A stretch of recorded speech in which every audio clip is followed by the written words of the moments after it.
በሬው ሰጃለኝ መገኔ እናቴ ልጅ እንግዲህ ለወዴው ላምም ሰጃለኝ መገኔ እናቴ ልጅ እንግዲህ ለወዴው ተሸክሞት ይሄድ እሱን ታልከበደው አለች።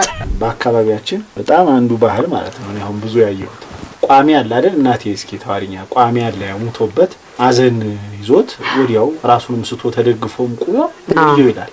አንዳንዱ ተፈጥሮ ሆኖለት እንባም ይወጣው አለ። ሌላው ደግሞ አዝሞ እሳቱን ረመጡን በውስጡ ይዞ እንባም ያወጣው አለ።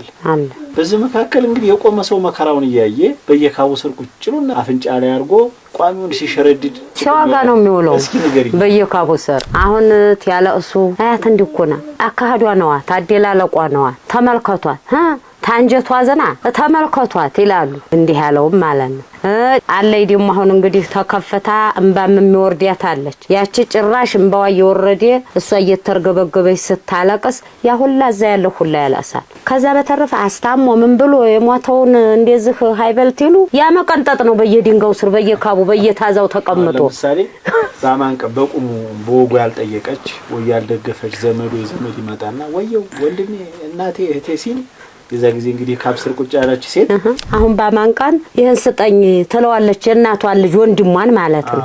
አንዲት ሴት ተሆነና እንግዲህ የለኝም ብሎ ይከለከላታል ይሞታል። ታላሳለች እሷ በሬ ሙሰጅ ብሎሻል ትላታለች። ጠጃ ሙሰጅ ብሎሻል ትላታለች። ሚስት እሱ ሞቶ ያለቀሰኝ ማለት ነው። በቁሙ ያልሰጣትም ማለት ነው። በሬው ሰጃለኝ መገኔ እናቴ ልጅ እንግዲህ ለወዴው ላምም ሰጃለኝ መገኔ እናቴ ልጅ እንግዲህ ለወዴው ተሸክሞት ይሄድ እሱን ታልከበደው አለች። ውሰጅ ብሎሻል በሬም ውሰጅ ብሎሻል ብላታለች። እያለቀሱ እያሉ ማለት ነው። ላምም ውሰጅ አልከኝ መገኔ እናቴ ልጅ በሬም ሰጃለኝ እንግዲህ ለወዴው ላምም ሰጃለኝ እንግዲህ ለወዴው ተሸክሞት ይሄድ እሱን ታልከበደው አለች።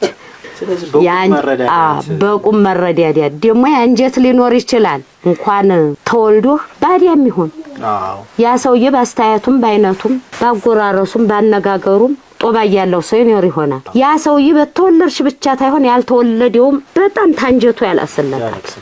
እንዲህ አይነት አዝናኝ የገጠር ለዛ ያላቸው ፕሮግራሞች ለማየት ወደ ጦሳ ቲዩብ የዩቲዩብ ቻናል ጎራ በሉ። Please subscribe to Tosa Tube to get amazing content like this.